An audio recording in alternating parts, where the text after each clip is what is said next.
Hello friends, welcome to our channel. आज हम दिसंबर 2019 इन्वायरमेंटल साइंस का पेपर सॉल्व करेंगे। अगर आपने चैनल को सब्सक्राइब नहीं किया है तो चैनल को सब्सक्राइब करें और हमारी वीडियो को पूरा देखें, क्योंकि मोस्टली प्रीवियस ईयर के क्वेश्चंस रिपीट होते हैं। तो फर्स्ट क्वेश्चन देखते हैं 61।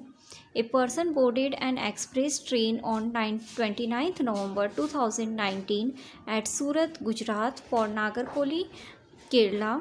The train departure from Surat at 19:45 hours and reached Nagarkoli at 11:45 hours on December 1st, 2019. If distance between Surat and Nagarkoli by train route is nearly 2120 km, the average speed of a train during his journey was. कोई व्यक्ति 29 November 2019 को एक express train से सूरत, गुजरात से नागरकोइल, केरल जाने के लिए बैठा। वह ट्रेन सूरत से 19:45 बजे वाली चली और 1 दिसंबर 2019 को 11:45 बजे नागरकोइल पहुंची। यदि सूरत से नागरकोइल के बीच ट्रेन मार्ग की दूरी 21-20 किलोमीटर है तो यात्रा में ट्रेन की औसत चाल क्या थी। तो देखते हैं हम इस क्वेश्चन को। इसने ट्रेवल किया 29 to 30 दिसंबर को भी ट्रेवल किया और 1 जनवरी को वो 11:45 को पहुंच गया नागरकोली। तो 29 तारीख को वो बैठा था कितने बजे? 19:45 पे। तो 19:45 से 30 तारीख का 19:45 24 आवर्स, और यहाँ पे 19:45 से लेके 11:45 तक कितने घंटे हो गए? 16 घंटे। अब देखते हैं, 16 घंटे हो गए। इन दोनों को ऐड करेंगे तो कितना हो जाएगा? 40। उसने पूरे ट्रेन में कुल ट्रैवल किया 40 आवर्स। तो अब हमें स्पीड बतानी है ट्रेन की। तो स्पीड का फॉर्मूला होता है speed equals to distance upon time. तो डिस्टेंस उसने कितना ट्रैवल किया? 2120, और टाइम अभी हमने कैलकुलेट किया 40 आवर्स। 0 से 0 कैंसिल, 4 से इसको डिवाइड करेंगे, 4 5 जा 20 और 4 3 जा 12। कितने किलोमीटर पर आवर की स्पीड से उसने ट्रैवल किया? 53 किलोमीटर पर आवर्स। नेक्स्ट क्वेश्चन देखते हैं। Second question, which one of the following is a weight lifter of international fame? निम्नलिखित में से कौन अंतर्राष्ट्रीय ख्याति प्राप्त वेट लिफ्टर है? तो Karnam Malleswari. Which one of the following is a group of roots? नीचे दिया गया कौन सा समूह जड़ों का है? जड़ों का यानी जो धरती के नीचे जो जड़ से हम फल प्राप्त, फ्रूट या सब्जी प्राप्त करते हैं, वो इसमें कौन से हैं? तो कैरेट, बीटरूट और रेडिश, ये सब हम जड़ के रूप में खाते हैं। नेक्स्ट क्वेश्चन, और बाकी सब जो ग्रुप्स हैं उसमें कुछ स्टेम्स हैं और कुछ रूट्स हैं, इसलिए correct options 4th। Next question देखते हैं, क्वेश्चन नंबर 64।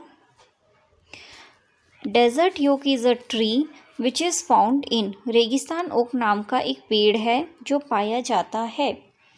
कहाँ पाया जाता है? ऑस्ट्रेलिया में। Next question 65। Consider the following statement about Nephthys, a plant which hunt. Nephthys वह पौधा जो शिकार करता है के विषय में नीचे दिए कथनों पर विचार कीजिए। तो इस प्लांट्स के बारे में कुछ विशेषताएं दे रखी है, हमें देखना है ये सही है या गलत है। तो फर्स्ट ए स्टेटमेंट देखते हैं। This plant is found in Australia, Indonesia and Meghalaya in India. यह पौधा ऑस्ट्रेलिया, इंडोनेशिया और भारत में मेघालय में पाया जाता है। सही है। It has a pitcher like shape and the mouth is covered by lips. इसका आकार घड़े जैसा होता है और इसका मुंह एक पत्ती से ढका होता है। तो ये भी बिल्कुल सही है स्टेटमेंट। थर्ड ऑप्शन देखते हैं, it can trap and eat only small insect. यह केवल छोटे कीड़े मकोड़ों को फंसाकर उनका शिकार करता है। तो ये गलत है, ये बड़े कीड़े मकोड़ों को भी अपनी ओर आकर्षित करता है और शिकार करता है। फिर last option, it emits a pleasant sound to attract small insect which get trapped and can not get out. यह छोटे कीड़े मकोड़ों को खींचने के लिए मोहक आवाज़ निकालता है जो इनमें फंस जाते हैं और बाहर नहीं निकल पाते। तो ये ऑप्शन बिल्कुल गलत है। तो कौन कौन से स्टेटमेंट सही है? A and B. Option number first will be correct. Next question देखते हैं, क्वेश्चन नंबर 66।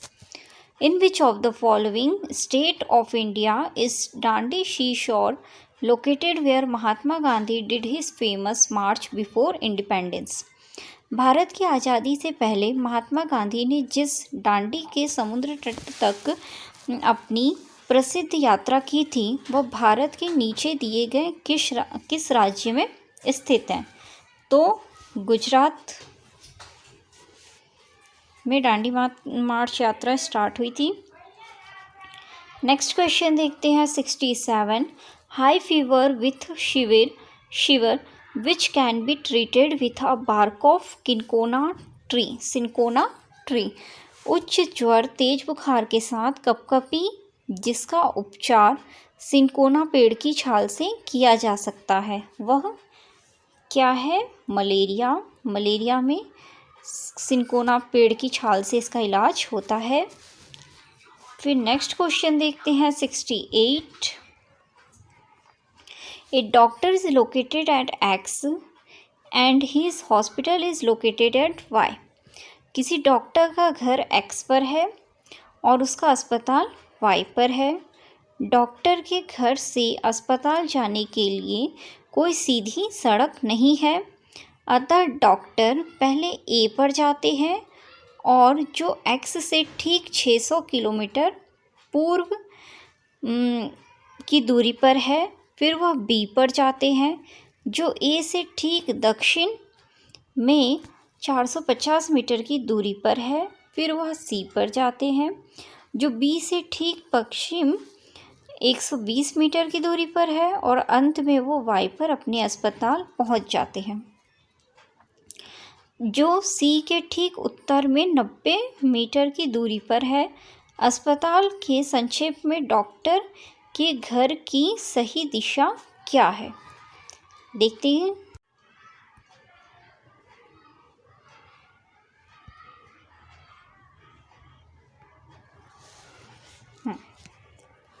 तो देखना,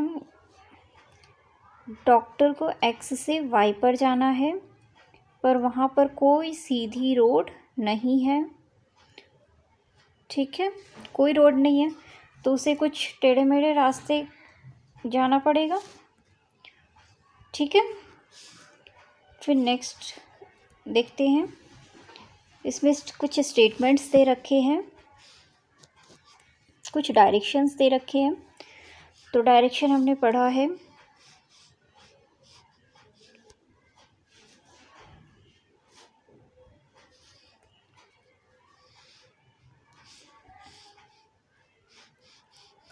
ये क्या है? ईस्ट, यहाँ पर क्या है? वेस्ट, ऊपर नॉर्थ और यहाँ नीचे साउथ। तो इसमें डायरेक्शन दे रखा है और कोई भी रास्ता ऐसे सीधा ट्रैवल नहीं करना है। तो देखते हैं, the doctor first goes to A which is 600 metre due to east of X. तो हम एक लोकेशन मान लेते हैं, यहाँ पर एक्स है, एक्स अच्छे से बनाते हैं, एक्स को मान लेते हैं ये एक्स है।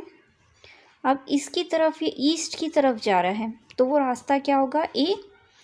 मान लीजिए इसने 600 किलोमीटर यहाँ पर ट्रैवल किया। अब डायरेक्शन देखिए, ईस्ट इस तरफ है, फिर due to east of x, then goes to b which is 400 metre due to south of a का साउथ नीचे आएगा, तो ये क्या हो गया, b डायरेक्शन। यहाँ पर इसने कितना डिस्टेंस ट्रेवल किया, 450 मीटर। फिर यहाँ से इसने लिया then to C which is 120 metre due to west of B के वेस्ट में क्या है, सी। कितना डिस्टेंस ट्रेवल कर रहा है, 120 मीटर। तो ये हो गया 120 मीटर। अब सी के लिखा है question, due to west of B and finally reaches the hospital of Y which is 90 metre due to north of C. यहाँ पर सी है तो सी का नॉर्थ ऊपर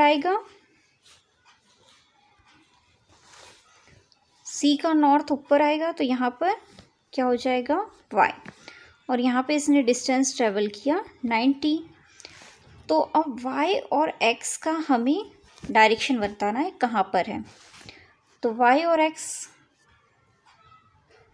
ये ईस्ट वेस्ट, ठीक है।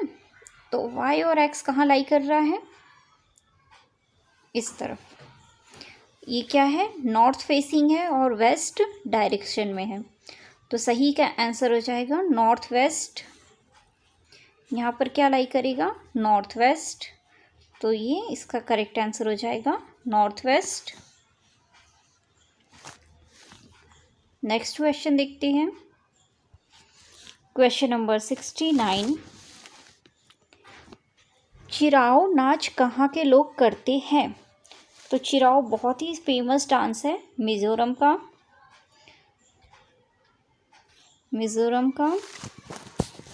Next question number 70। Neighbouring state of Tamil Nadu are. Tamil Nadu के पड़ोसी राज्य कौन कौन से हैं।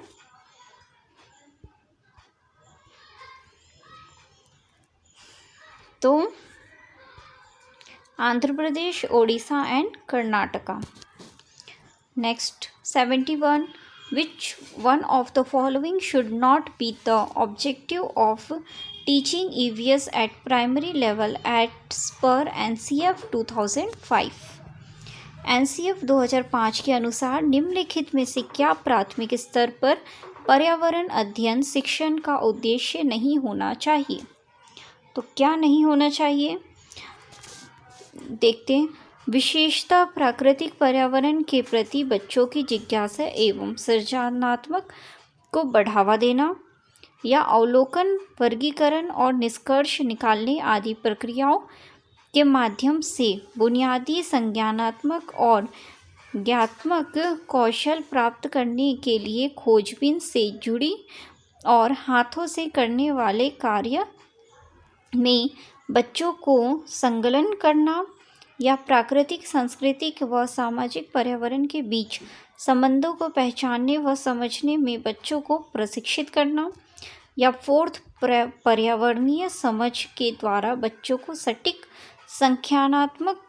संख्यात्मक कौशलों का विकास करना। तो सही ऑप्शन है fourth.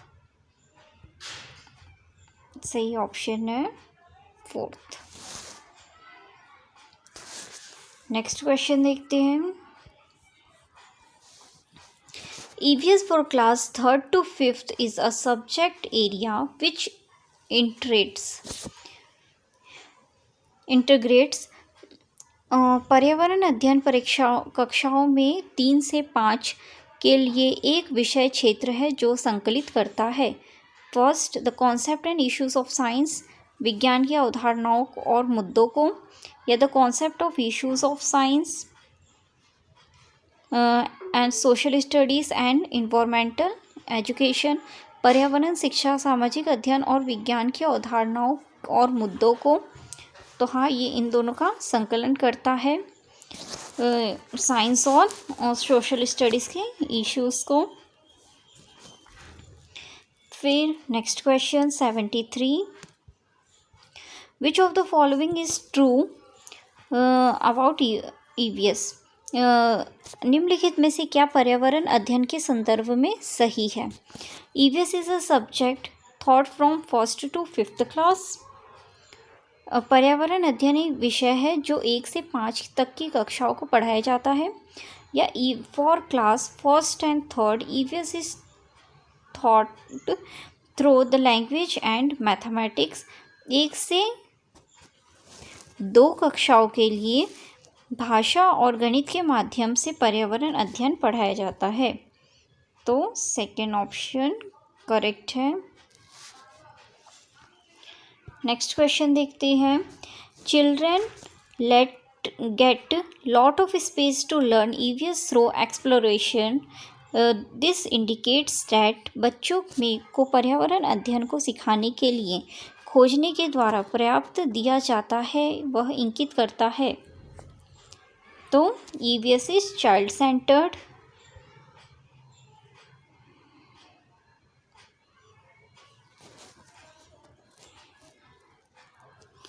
Question number 75. Which of the following is sub-theme under the theme suggested in EVS syllabus? निम्नलिखित में से कौन सा पर्यावरण अध्ययन पाठ्यक्रमों के सुझावित प्रकरणों का उप प्रकरण है? तो एनिमल्स। नेक्स्ट क्वेश्चन देखते हैं। Which of the following is desirable practice for an EVS teacher?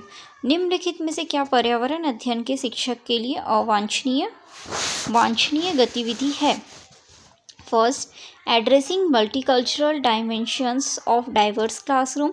विभिन्न कक्षाओं के बहुसांस्कृतिक क्षेत्रों को संबोधित करना। Encourage children to provide important information related to the concept of EVS. पर्यावरण अध्ययन की अवधारणाओं से संबंधित महत्वपूर्ण सूचनाओं को बच्चों को देने के लिए प्रेरित करना। या linear arrangement of 6 themes of EVS। पर्यावरण अध्ययन के 6 प्रकरणों को रेखीय आयोजन करना। या relying only in text book, केवल पाठ्यपुस्तकों पर आश्रित रहना। तो इसका सही आंसर है first, addressing multicultural dimension of diverse classroom. विभिन्न कक्षाओं में बहुसांस्कृतिक क्षेत्रों को संबोधित करना। Question number 77. Which of the following is are important of constructing knowledge in EVS are by children? निम्नलिखित में से क्या पर्यावरण अध्ययन में बच्चों के द्वारा ज्ञान की रचना में महत्वपूर्ण है? बच्चों का सक्रिय भाग लेना, बच्चों को समुदाय के सदस्य, या पर्यावरण अध्ययन की पाठ्यपुस्तकें। पर्यावरण अध्ययन की पाठ्यपुस्तकें में दी गई व्याख्या और परिभाषा। तो इसका सही आंसर है A, B and C. Option first will be correct. Next question देखते हैं 77. Children can effectively engaged in EVS learning through. बच्चों को पर्यावरण अध्ययन सीखने में प्रभावशाली तरीके से जोड़ा जा सकता है। नरेटिव्स, वृत्तांत, स्टोरीज, कहानियाँ, या effective explanation of concept bye teacher. शिक्षक के द्वारा अवधारणाओं की प्रभावशाली व्याख्या, या effective demonstration and explanation of concept bye teacher. शिक्षक के द्वारा अवधारणाओं का प्रभावशाली प्रदर्शन और व्याख्या। तो सही आंसर है A एंड B तरीके से हम बच्चों से कोरिलेट कर सकते हैं। फिर नेक्स्ट क्वेश्चन देखते हैं। Objective of EVS teacher who encourage his her children to observe animals and make picture on their on is are. Develop creativity of children, बच्चों में सृजनात्मक का विकास करना। या developing observation and design skill of children, बच्चों में अवलोकन और रचना कौशलों का विकास करना। या develop aesthetic sense of children, बच्चों में सौंदर्यगत संवेदना का विकास करना। तो तीनों सही है, first, second and third. Option number 4 will be correct. Next question देखते हैं। Question number 80. In EVS, learning of craft and art while working in group is encouraged because पर्यावरण अध्ययन में शिल्पकला और चित्रकला को समूह के द्वारा समूह में करके सीखने पर बल दिया जाता है, क्योंकि कक्षा में अनुशासनहीनता को रोकने के लिए समूह में सीखना शिक्षकों के लिए एक आसान और बहुत प्रभावशाली युक्ति है। या बी, समूह में सीखना सहपाठी द्वारा सीखने को प्रोत्साहित करता है। सी, समूह में सीखना कक्षा में सामाजिक अंतःक्रिया बेहतर करता है।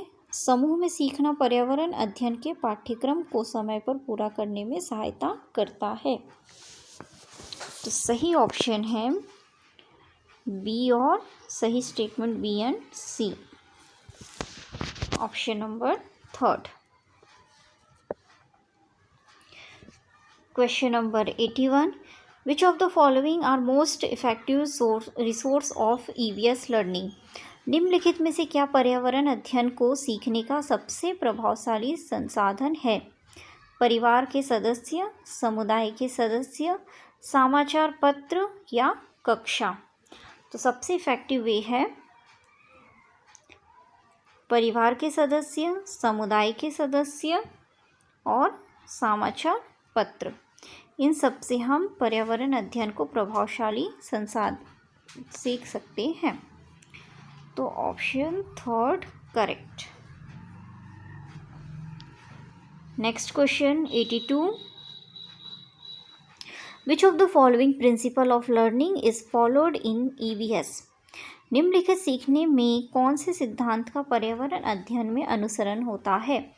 ग्लोबल टू लोकल, वैश्विक से स्थानीय, एब्स्ट्रैक्ट टू कॉन्क्रीट, अमूर्त से मूर्त, अननोन टू नॉन, अज्ञात से ज्ञात, या नॉन टू नॉन, ज्ञात से अज्ञात। तो option number 4th known to unknown. Next question 83। Which of the following is not a tool for formative assignment of learning in EVS? निम्नलिखित में से कौन सा पर्यावरण अध्ययन सीखने का रचनात्मक आंकलन का साधन नहीं है? तो पोर्टफोलियो, रेटिंग स्केल, कर्म निर्धारण मापनी या एनेक्डोटल रिकॉर्ड वर्णन अभिलेख, या एनुअल अचीवमेंट टेस्ट वार्षिक उपलब्धि परीक्षण। तो 4th ऑप्शन सही है। Next question 84। Which of the following should be avoided while assessing children in EVS? निम्नलिखित में से किसको पर्यावरण अध्ययन में बच्चों के आंकलन से दूर करना चाहिए? A, judging the answer given by children in terms of right और रॉन्ग, बच्चों के उत्तर को सही या गलत में आंकना। Second, discuss what we have learn given at end of each chapter of EVS text book of class 5th। कक्षा 5 के EVS पाठ्यक्रम में प्रत्येक पाठ के अंत में दिए गए आज हमने क्या सीखा पर चर्चा। ये 3rd option, use indicator of assessment, आंकलन के संकेतकों का उपयोग, या qualitative assessment of children's learning, बच्चों में सीखने का गुणात्मक आंकलन। तो इसका सही ऑप्शन है 1st, बच्चों के उत्तरों को सही या गलत में आंकना। Next 85। A teacher of class 5th conduct an activity in which she asked her children to drop some sugar on the ground and ask them to wait until the ants come here. Children can be given meaningful learning from this activity if teacher dash. एक कक्षा 5 की शिक्षक एक क्रियाकलाप का संचालन करती है जिसमें वह कक्षा के बच्चों से फर्श पर चींटी के कुछ दाने डालने को कहती है और उनको चींटियों के आने तक का इंतज़ार करने को कहती है।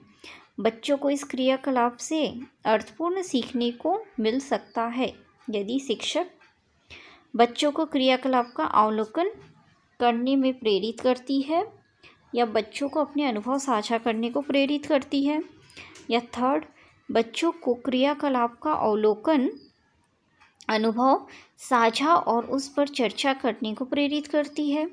या फोर्थ, बच्चों को क्रियाकलाप में संबंधित प्रश्नों को घर से करने को प्रेरित करती है। तो सही ऑप्शन है थर्ड, बच्चों को क्रियाकलाप का अवलोकन, अनुभव साझा और उन पर चर्चा करने को प्रेरित करती है। Next question 86, consider the following list. नीचे दिए गए सूची पर विचार कीजिए। टर्टवाइस, क्रोकोडाइल, क्रो, डक, फिश। कछुआ, घड़ियाल, कौवा, बतख, मछली। In this list which one of the following is different from the other. इस सूची में से निम्न में से कौन सा दूसरों से भिन्न है। तो इसमें कौन सा भिन्न है? क्रॉ,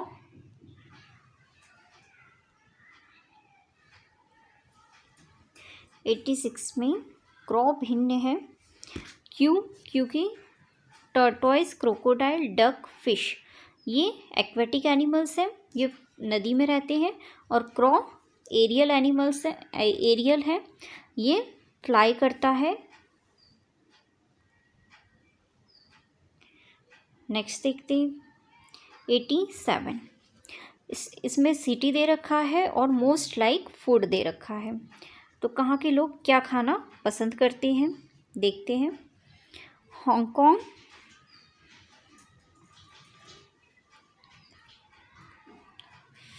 हांगकांग के लोग क्या खाते हैं? कुक्ड स्नैक, पकाया हुआ सांप।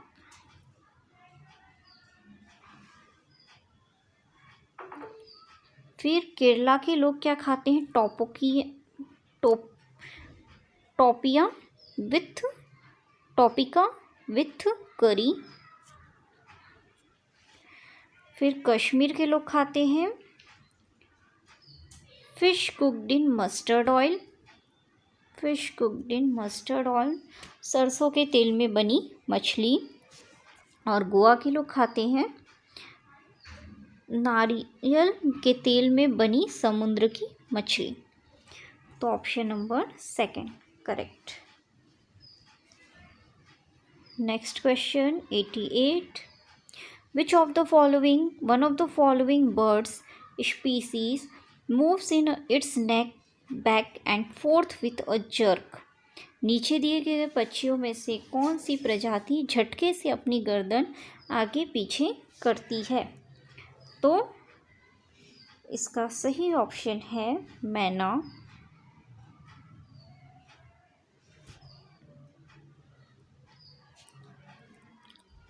Next 88, consider the following description of houses. नीचे दिए गए घरों के विवरण दिए गए हैं, इन पर विचार करना है। राजस्थान में गांव के लोग मिट्टी के घरों में जिनकी छोटी छतें कटीली झाड़ियों की होती में रहते हैं। या मनाली हिमाचल में घर बांसों के खंभों पर बनाए जाते हैं। तो बिल्कुल गलत, बहुत सही है। लेह में पत्थर के 2 मंजिले घर बनाए जाते हैं और नीचे की मंजिल पर ज़रूरत का सामान और जानवरों को रखते हैं। तो ये सही है। First and C, A and C will be correct. तो इसका आंसर सही होगा third, A and C. Question number 90, consider the following statement about elephants. Elephant के बारे में भी यहाँ पे कुछ विचार दिए गए हैं, इनमें से कौन से सही है देखते हैं। Elephant do not rest very much, this sleep for 2 to 4 hours in a day. हाथी बहुत कम आराम करते हैं या एक दिन में केवल 2 से 4 घंटे ही सोते हैं। तो ये तो सही है। फिर an adult elephant can eat more than 200 kg of leaves and twigs in a day। एक बड़ा हाथी एक दिन में 200 kg से अधिक पत्तियां और झाड़ियां खा लेता है। तो ये तो गलत है, 200 kg खाना बहुत बड़ी बात है। फिर next, they love to play with mud and water, the mud keep their skin cool. इन्हें पानी और कीचड़ में खेलना भाता है, इससे इनके शरीर को ठंडक मिलती है, ये सही है। In elephant herd the oldest female elephant decides everything, तो ये भी सही है। किसी हाथी के झुंड में सबसे बुजुर्ग हाथनी ही सभी फैसले लेती है, तो ऑप्शन नंबर 3 सही हो जाएगा। यहाँ पे हमारे ईवीएस के क्वेश्चंस ख़त्म होते हैं। अगर आपको वीडियो अच्छी लगी हो तो इसे लाइक करें और चैनल को ज़रूर सब्सक्राइब करें। अगर कुछ कमेंट है तो आप कमेंट में ज़रूर लिख के हमें बताएं। अगर कुछ सजेशन है तो वो भी आप हमें दे सकते हैं। Thanks for watching.